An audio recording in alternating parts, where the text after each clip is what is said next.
بسم الله الرحمن الرحيم. الحمد لله الذي أنزل على عبده الكتاب ولم يجعل له عوجا قيما لينذر بأسا شديدا من لدنه ويبشر المؤمنين الذين يعملون الصالحات أن لهم أجرا حسنا ماكثين فيه أبدا وينذر الذين قالوا اتخذ الله ولدا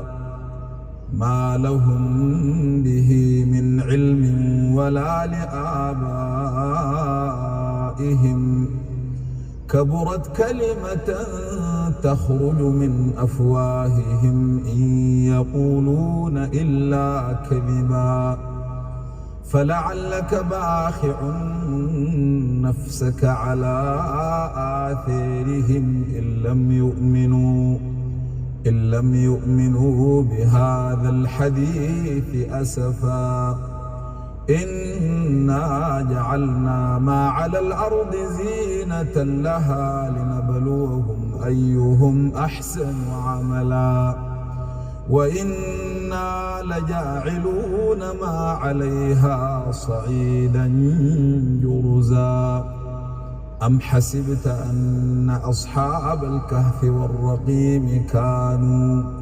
كانوا من آياتنا عجبا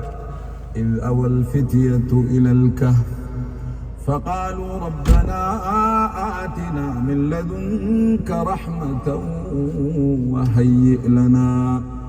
وهيئ لنا من أمرنا رشدا فضربنا على آذانهم في الكهف سنين عددا ثم بعثناهم لنعلم أي الحزبين أحصى لما لبثوا أمدا نحن نقص عليك نبأهم بالحق إنهم فتية آمنوا بربهم وزدناهم هدى وربطنا على قلوبهم إذ قاموا فقالوا ربنا رب السماوات والأرض لن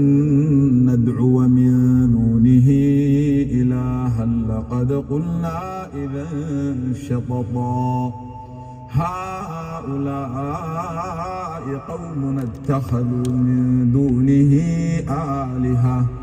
لولا يأتون عليهم بسلطان بين فمن أظلم ممن افترى على الله كذبا وإذ اعتزلتموهم وما يعبدون إلا الله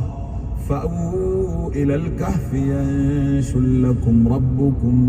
من رحمته ويهيئ لكم من أمركم مرفقا وترى الشمس إذا طلعت تزاور عن كهفهم ذات اليمين